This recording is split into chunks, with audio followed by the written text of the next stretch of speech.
Se han hecho muchísimos estudios para intentar comprender la técnica pictórica y los materiales empleados por Caravaggio en la ejecución de sus pinturas.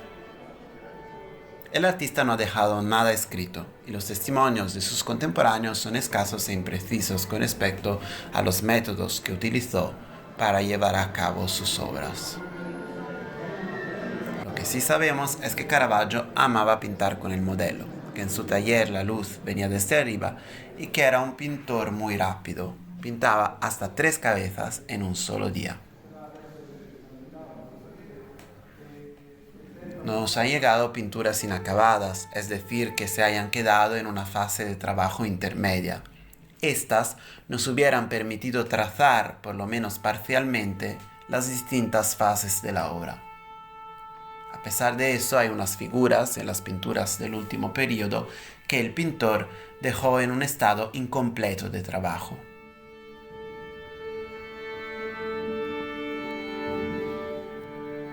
Basándonos por lo tanto en escasos pero valiosos testimonios coevos, en las numerosas y meticulosas indagaciones científicas y además en el estudio cuidadoso de la superposición de las capas de color, intentaremos volver a recorrer los procedimientos adoptados por Caravaggio en la ejecución de sus pinturas. Los soportes son siempre en tela de lino, a menudo en tejido suelto, en término medio 12 por 12 hilos por centímetro cuadrado. La méstica, preparación aplicada como base, es oscura, grasa. Está hecha de aceite y pigmentos, por lo general tierras, con la añadidura de albayal de yeso. En el amasijo puede estar presente incluso arena. El artista daba mucha importancia al color de esta preparación, de un lado porque influenciaba a la obra una vez acabada, de otro porque a menudo Caravaggio mantenía a vista amplia zona de estas sin pintarlas, o esparciendo sobre ellas a lo mejor solamente un ligero velo de pintura.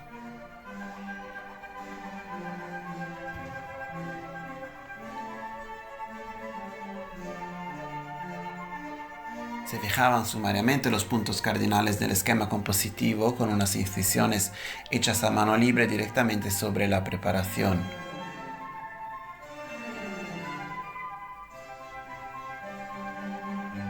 Los signos encontrados sobre sus obras no parecen, sin embargo, haber podido ser una guía suficiente a la pintura. Más probablemente parecen representar, como intuyó Roberto Longhi en los años 50, unas referencias para volver a poner el modelo en posición, es decir, unas trazas que el pintor utilizaba para volver a encontrar a cada sesión la justa colocación de los modelos. Se trata de un procedimiento prácticamente exclusivo de este artista que probablemente lo desarrolló a partir de la técnica del traslado de dibujo mediante cartón. Las fuentes afirman que Caravaggio no dibujaba, sino pintaba directamente copiando del natural, sin pasar, como quería una consolidada tradición artística, por la elaboración del dibujo y por una consecuente idealización de la realidad.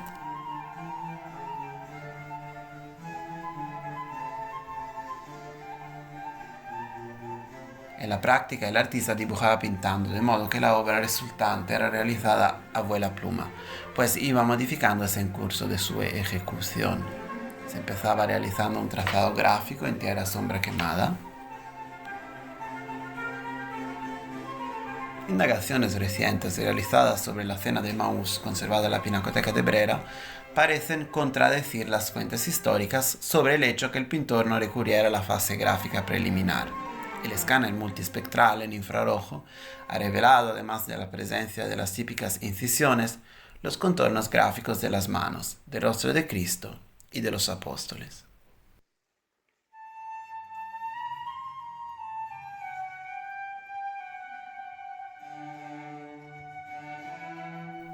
Trazas de dibujo son evidentes en la reflectografía infrarroja de muchas obras del artista, y en algunos casos son visibles incluso a simple vista, como por ejemplo en los márgenes del brazo izquierdo de la Judith de la Galería Nacional de Arte Antiguo de Roma, donde es fácil distinguir las sutiles pinceladas oscuras del contorno.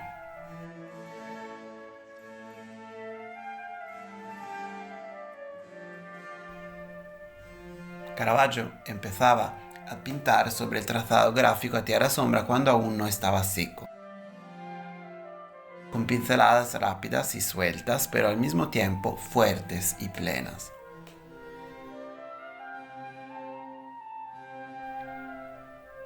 El dibujo preliminar acababa formando de esa manera un todo con el esbozo.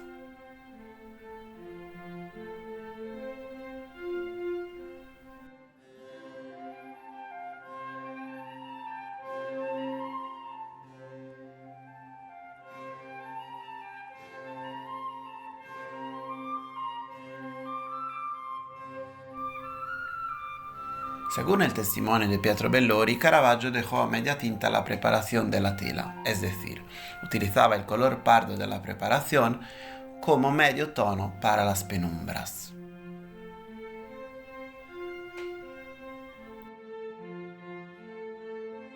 El blanco de plomo en las zonas de luz del encarnado es esparcido con tonos cada vez más claros, hasta los toques finales realizados con albayalde puro.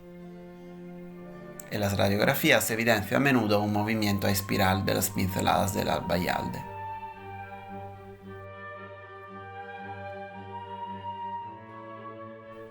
Si los pintores contemporáneos de Caravaggio realizaban un esbozo a cuerpo y luego lo remataban, esparciendo sobre eso capas de color, Caravaggio revoluciona las técnicas, llevando a cabo sus pinturas parte por parte en una sola sesión.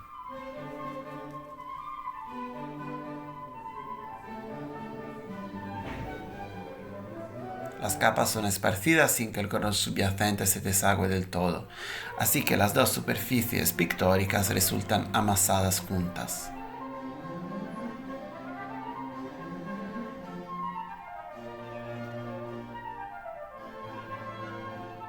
Ya en el esbozo la pintura parece por lo tanto definida y cuidada en todos sus particulares. La pintura se construye, es decir, con la pasta del color y no por capas. Nace así la técnica del empaste espeso, desde entonces típica de muchas áreas del Mediterráneo.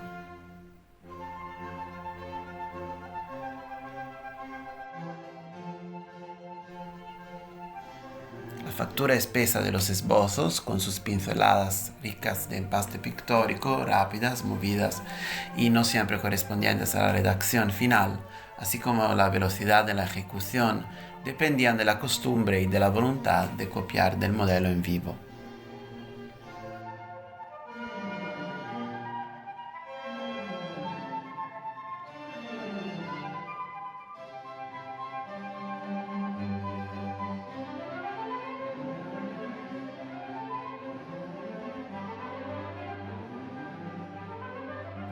Las materias colorantes utilizadas por Caravaggio son relativamente pocas. Su paleta está basada en el blanco de plomo, en los ocres amarillos y rojos, en el cinabrio, en el cardenillo, en el negro carbón y en los pigmentos tierra. El uso de colores brillantes y decididos que se encuentran en las obras juveniles parece atenuarse la tarda madurez, en la que predominan tonalidades oscuras y suaves y aparecen colores a base de tierras.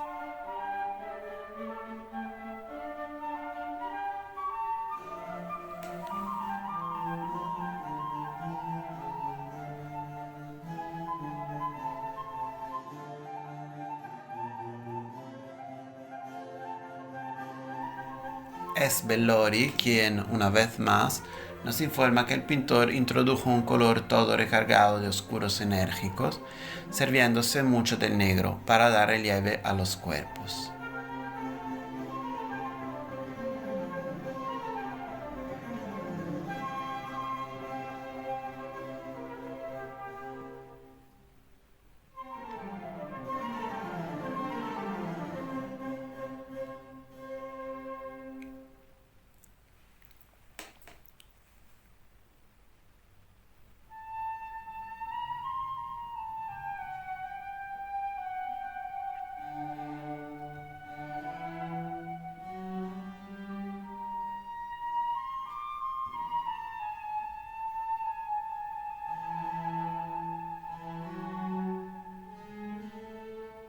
Típico del artista es el procedimiento de dejar a la vista, alrededor de los encarnados, una franja descubierta de preparación que deja entrever el color pardo rojizo. Algo que se puede explicar gracias a la ejecución muy veloz, con la voluntad de avanzar rápidamente y sin esperar que la zona adyacente se haya quedado seca. Un tal procedimiento está sin dudas ligado a la práctica de pintar de natural con el modelo delante.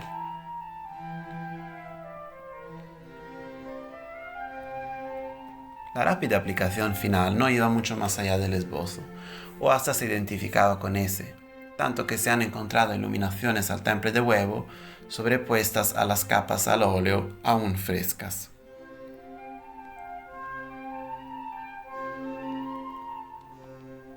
La témpera de huevo, hallada en algunas obras del artista, permite intervenir sobre el color todavía fresco sin fusionar las capas. Eso parece confirmar que en la mayoría de las veces Caravaggio no volvía a poner mano a la parte pintada, y todo eso parece estar en línea una vez más con el uso del modelo. El trabajo de retoque del artista se limitaba a pequeños acabados, como repasar con negros los rasgos de los rostros. La energía y la decisión de las pinceladas del pintor se conciliaba con una extraordinaria atención a los detalles, pintados con un pincel muy fino.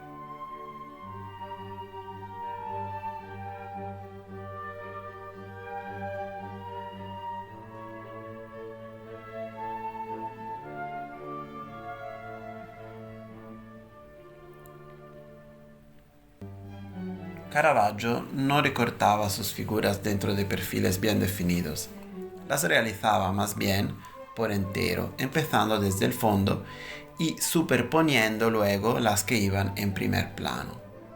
Figuras, prendas de vestir y objetos no están construidos en sucesión y a menudo se superponen, como las frentes de los rostros que están tapadas por el pelo, o los brazos trazados por entero y luego cubiertos por los mantos y las mangas de los vestidos. La reproducción científica se vale de todas las informaciones disponibles extraídas del estudio de las fuentes, de los tratados, de los testimonios, de los recetarios antiguos. De las informaciones extraídas de los informes de restauración, a menudo apoyados por exámenes diagnósticos, finalizados al conocimiento de la técnica de ejecución.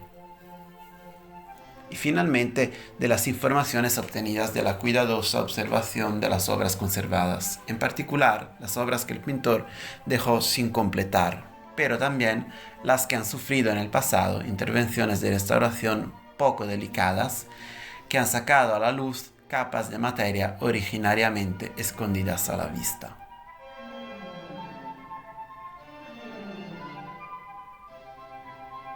No me es posible enseñar los resultados de la comparación entre las reproducciones científicas que estáis viendo aquí y las inspecciones radiográficas o estratigráficas de las obras originales, ya que, de momento, los derechos sobre estas segundas no lo permiten. Sin embargo, sobre una de las reproducciones ha sido realizada una intervención de limpieza muy agresiva al fin de verificar si la progresiva peladura de las capas nos hubiera dado como resultado de acercar nuestra reproducción a un aspecto similar al original, que como en el caso del cuadro que representa a Santa Úrsula, seguramente de mano de Caravaggio, ha sufrido en el pasado un tratamiento similar.